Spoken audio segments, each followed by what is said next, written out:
É a primeira vez que eu entro neste plenário.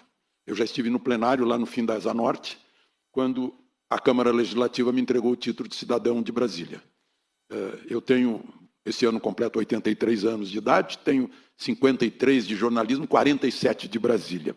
Quando eu recebi esse título, houve um protesto contra a entrega do título, do deputado Luiz Estevão. Ele alegou que eu criticava os políticos de Brasília e, portanto, não poderia receber. Eu disse, Luiz, se for o caso, eu devolvo agora. E a bancada do PT me defendeu. Então, para dizer o seguinte, que a crítica é importante, as diferenças são importantes em democracia, mas há algo acima disso, que é o país. O país está acima das nossas diferenças ideológicas, partidárias. Muita gente não considera isso. E o presidente Dutra chamava isso aqui de livrinho, ele pronunciava assim, isso aqui está acima de tudo. Está acima de qualquer ministro do Supremo, está acima do presidente da República, está acima do Congresso Nacional.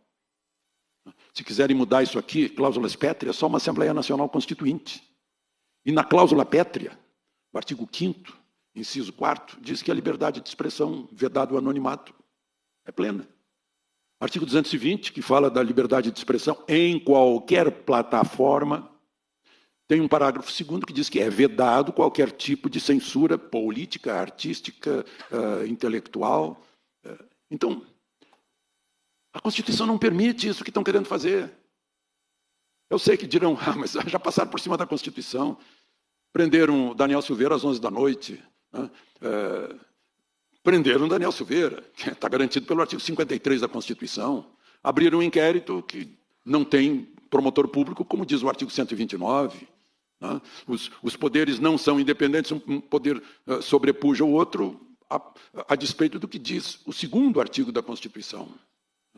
A Constituição também diz que todos são iguais perante a lei, independente de diferença de qualquer natureza. No entanto, fazem leis dependendo de cor da pele, de sexo. Sexo, eu disse. Eu não disse gênero, porque gênero somos todos do gênero humano. Nós somos do reino animal, somos vertebrados, mamíferos, primatas, hominídeos, humanos e sapiens. Isso é gênero. Gênero o gênero do meu sapato é masculino, desta cadeira é feminino.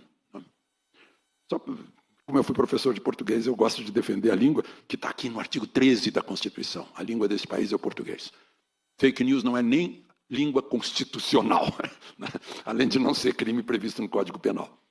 Crime previsto no Código Penal pode ser calúnia, injúria, difamação. Eu acho que o Roberto Jefferson está enquadrado nisso. Calúnia, injúria, difamação, pode ser. Mas não fake news. Ele foi preso por fake news, resistiu à prisão, e agora ele está preso por ter resistido à prisão e ninguém discute por que prisão era essa. Houve um calar geral. Por que isso? Tem uma poesia, No Caminho com Mayakovsky, eu acho que é Eduardo Cardoso Alves, talvez. Eu sei que ele mora em Santos. E ele fez uma bela poesia dizendo que no primeiro dia pisam nas nossas flores, no segundo dia matam o nosso cachorro, né? E no último dia nos tiram a voz. E aí a gente não pode mais reclamar. A gente não reclama quando acontece. Eu discordo do estilo do Daniel Silveira, do Alan dos Santos, do Eustáquio. Eu discordo do estilo. Né? Eu acho que a gente tendo bons argumentos, a gente não precisa ter agressivo. Agressividade tem aquele que não tem argumentos. Aí usa interjeições e adjetivos. Discordo, mas eu defendo, como teria dito Voltaire, né, até o fim, o direito de falar. Porque isso é essencial. Liberdade é essencial na vida. E o pior de tudo é que a gente não está se dando conta que um dia vai chegar em que nós seremos os censores de nós próprios. Então a gente tem, pelo medo. Né? Eu falo todos os dias no YouTube. São 2.550.000 pessoas que me acompanham. E eu fico pensando, será que um ministro lá do Supremo não vai gostar do que eu estou dizendo? E, de repente, ele me bloqueia, me tira, me corta a voz. Mostrou que tem esse poder. Mostrou para todos os deputados federais que o judiciário tem o poder de pegar o presidente da Câmara. Então, calai-vos, que a gente pega o presidente da Câmara. Viu, Daniel? Viu, Pacheco? São avisos. 1.390 pessoas presas, sem saber por quê, estavam lá se manifestando. Eu digo e dizia para eles, isso é errado, não tem que pedir para o quartel, tem que pressionar o Senado. O Senado é que está com os requerimentos sob o traseiro de Pacheco. Tinha que ir lá no Senado. Mas, enfim, o Ives Gandra interpreta 141. Ontem eu dei uma aula de manhã no curso de altos estudos de política e estratégia na Escola Superior de Guerra, no Rio. E disse para eles, olha, quem jurou defender a Constituição, será que não se sente perjúrio? Porque é um juramento, que eu tenho a impressão que todos os integrantes de governo, parlamentares, fazem, juro defender a Constituição. O próprio presidente da República jurou defender a Constituição. E num momento crucial que poderia ter defendido a Constituição, valeu o que ele aprendeu na academia, na ESAO, disciplina absoluta. E, então, não é de agora. O politicamente correto vem de longe, impondo censura. Estão censurando Monteiro Lobato. É risível. Risível. Dizendo o que nós podemos dizer. E certamente isso pressupõe o que nós podemos pensar. Eu acho incrível, eu sou um fã o primeiro livro dele eu li em 1966, eu fui à casa dele em Londres, a casa onde ele morou, George Orwell. Incrível como ele é profético. Só que a profecia dele, que era para ser... Ele participou da Guerra Civil Espanhola, depois veio a União Soviética, ele tinha sido esquerda, socialista, e percebeu que essa ideologia tem uma natureza totalitária, não funciona se não for um regime totalitário. As cabeças que a gente ouviu são cabeças totalitárias. Além de negacionistas, uma delas ali que eu vi, eu tenho testemunho de que também acredita que a Terra é plana. Não é brincadeira. A pessoa ficou na ponta dos pés, no bairro de Miraflores, em Lima, para ver se enxergava a China. Portanto, acredita que a Terra é plana. É da natureza. Então, essa natureza totalitária vem de longe. E nosso espírito colonial também. Tudo que é feito nos Estados Unidos, a gente repete por aqui. O politicamente correto começou lá. O nome fake news, gente, no meu tempo, o nome disso era boato. Era discos voadores na Barra da Tijuca. Venderam 800 mil exemplares da revista Cruzeiro. Eu lembro, eu era menino. O sujeito inventou, tirou a foto de botões lá na frente da geladeira dele, uma coisa assim. O fotógrafo. Não sei se foi o Ed Caffell, mas enfim. Né? Era mentira. Agora, sabe por que chamam de fake news? Para ficar contemporâneo com isso aqui. Esse aqui é o grande inimigo. Foi assim que eu comecei a sair de uma emissora onde eu estive por 33 anos. Porque eu escrevo para 38 jornais, que não tem nada a ver com a televisão. Inclusive Correio Brasilense aqui. Amanhã está o meu artigo aqui. E minha mãe, com mais de 100 anos, me disse, em mais de 100 anos de vida, meu filho, eu nunca vi um candidato ganhar a eleição só com um celular na mão e meia dúzia de reais no bolso. Ele queria devolver, até não gastou tudo. Né? Enquanto se gastavam milhões, ele estava com uns 4. Então, eu falei nisso, olha, minha mãe nunca viu. Isso aqui ganhou de todas as redes de televisão que estavam contra ele. Meu Deus, foi claro que foi um choque. E eu tive que ouvir 40 minutos de pré-eleição de que eu estava dando tiro no pé. Mas é isso aqui que eles temem. E o que é isso? O nome da Rosa, como é o nome dele? O italiano, lá de Milão. Bom, mas ele disse, esse escritor disse assim, as redes sociais, o celular, fizeram qualquer idiota percorrer o mundo. Antes, as idiotices que ele dizia ficavam na mesa de um bar. Agora percorrem o mundo. Mas, só que tem a outra leitura disso. Isso aqui é a ágora universal.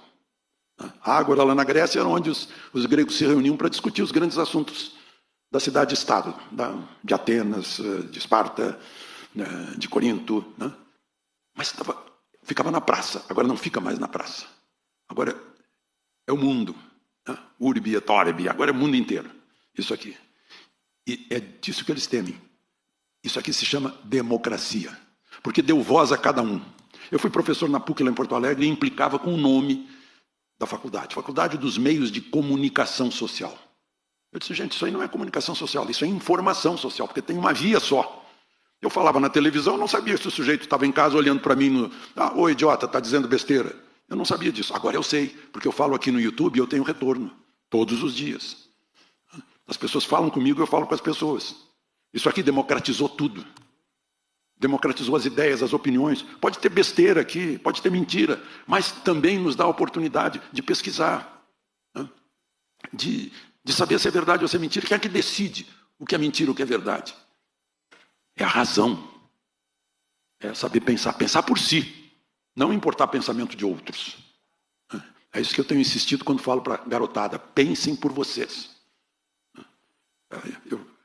Em 1992, eu sei que muita gente já me ouviu contando isso, mas me marcou muito. Eu fui convidado, eu era diretor da Globo, fui convidado a dar uma aula na UNB, para o último semestre de jornalismo, ou seja, os que estavam saindo jornalistas. E um aluno perguntou quais são os pilares do jornalismo. Eu disse veracidade, simplicidade, objetividade, isenção e neutralidade. Quando eu disse isenção e neutralidade, o professor da cadeira deu um salto, discordando. Eu não ensino meus alunos a serem isentos e neutros. Eu disse, o que o senhor ensina então, professor? Eu ensino meus alunos a serem militantes. Militantes ideológicos para combater o status quo opressor. Então, aqueles alunos, hoje, são chefes. Estão passando adiante a sua militância para combater o suposto status quo opressor. Hoje, o status quo opressor parece ser o Estado brasileiro, que impõe impostos a quem está lá embaixo, e isenções a quem está lá em cima, gasta demais, em vez de gastar para prestar serviços públicos, cria ministérios, né, engorda, depois distribui algumas esmolas para a pessoa calar a boca, e tenta calar a boca de quem fala aqui, a despeito do que está escrito na Constituição. Outro dia foi o dia da morte dos 4, depois 5 estudantes que morreram pela Constituição em São Paulo, né, que gerou a Revolução Constitucionalista de 32. Eles brigaram pela Constituição. Eu acho que hoje o que está em perigo é a Constituição, que é a lei maior que nos dá garantia a todos. Não é só um lado da sociedade, a todos os lados da sociedade. Porque o totalitário vai calar todas as bocas. Né? Então, é esse o perigo que a gente corre. Eu nunca vi isso. Eu estou no jornalismo, Jornal do Brasil, entrei em 1971. Eu nunca senti isso. Eu estou sentindo hoje que tem uma pessoa que pode decidir se o que eu digo não é aceito. Eu trouxe aqui, só para recordar, quando esse tipo de censura, eu já sei que às 11 horas vai entrar o Paulo. Lá na CPI da Covid, eu tenho aqui um requerimento do senador que hoje é líder do governo, Randolfo Rodrigues, pedindo 93 comentários meus, dos quais 29 não são meus, né? Apenas tem o meu nome. E por quê? Aí foi a censura cruel, o negacionismo do tratamento. Porque eu falava no tratamento, porque eu via o tratamento todos os dias, a minha mulher é médica curando gente todos os dias.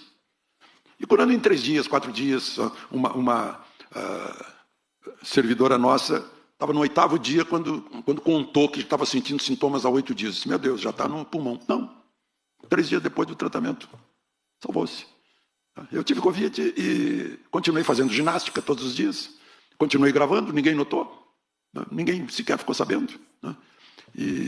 Porque eu me tratei, óbvio. Agora, isso era proibido fazer. Eu fui demitido da CNN por causa disso. Num programa chamado Liberdade de Opinião. É incrível como é que a pessoa faz isso, né? Mas tudo bem. Porque eu insistia, mencionava, né? Meu Deus, tem que salvar vidas. Eu estou vendo as vidas sendo salvas, temos que salvar vidas. Ninguém foi hospitalizado. Não precisou. Né? E a gente via, não, tem que comprar respirador. Gente, mas por que esse obscurantismo? Era na época, era a tentativa de bater no presidente da República. De atacar o presidente da República. Não importa quantos morram sem tratamento. Isso é muito cruel. Isso é um fanatismo muito cruel. E certamente, um dia, a gente vai falar mais claramente sobre essas coisas. E as próprias redes, as plataformas. Eu tive que tirar, minha filha tirou uns 300 comentários, porque entrou assim a palavra tabu. Isso aqui não pode falar. Então, tem que tirar. Querendo esclarecer as pessoas. Olha, vamos nos livrar dessa opressão, da tal pandemia, né? Que deu um dinheirão para laboratórios, né? Não aqueles que vendiam medicamento barato e eficaz. Né? Então, esse episódio de censura causou mortes. Outros causam morte do indivíduo. Não pode falar. A China, né? Agora fez aniversário do massacre da Praça da Paz Celestial. Né? Tiananmen, não se pode falar nisso. lá na China. Na China é proibido. Eu falei nisso no dia e ia pôr a foto icônica dos 3 tanques parados e o chinês na frente do tanque impedindo a passagem dos tanques. O tanque manejava para um lado e ele ia para o outro lado. Só que na primeira vez que eu tentei botar isso, não entrou. A foto não entrava. O que é? Então, está tudo lá no 1984 do George Orwell, o que está acontecendo aqui no Brasil. E a gente não pode permitir, porque na hora que a gente acordar, já seremos escravos. Eu não sei se vocês leram ou viram um filme de um inglês, se chama A Máquina do Tempo, em que um grupo escravizava outro. Os Morlock escravizavam, também não, a memória não está ajudando, escravizavam os outros. Deve ser isso que querem. Pois todo mundo sabe o que aconteceu na União Soviética e nos seus satélites. Estão repetindo na América Latina, porque na América Latina talvez a gente não tenha um Tolstói para contar a história. E a gente esquece das coisas. A gente esquece tudo que o Chávez fez, que o Fidel fez, que o Ortega está fazendo. Maduro, chegou a um ponto. Foi tão escandalosa a presença do Maduro, eu estava homiciado aqui no Brasil. Brasília virou um vale-a-couto de Maduro, porque ele é procurado pela justiça americana, inclusive com prêmio. Né? Foi tão escandaloso que o esquerdista presidente do Chile se insurgiu, fez questão de dar uma entrevista na CNN quando lá chegou de volta, para dizer que os presidentes foram usados aqui pelo nosso grande diplomata, chefe de governo do Brasil, para dar palanque para o Maduro. Agora há um silêncio. Um silêncio que também se justifica por fisiologismo. O presidente de um grande conglomerado de jornais, que já teve revistas e emissoras de televisão, me disse, olha, em outros tempos o ministro das Comunicações me ligava e dizia, aconteceu tal coisa em São Paulo, só que a gente espera que vocês não noticiem, e se noticiarem amanhã vão ter uma página do Banco do Brasil ou da Caixa Econômica. Era assim. Então, meu depoimento aqui, eu acho que depois fico à disposição de perguntas também, né? Então era isso, eu acho que eu já me alonguei bastante.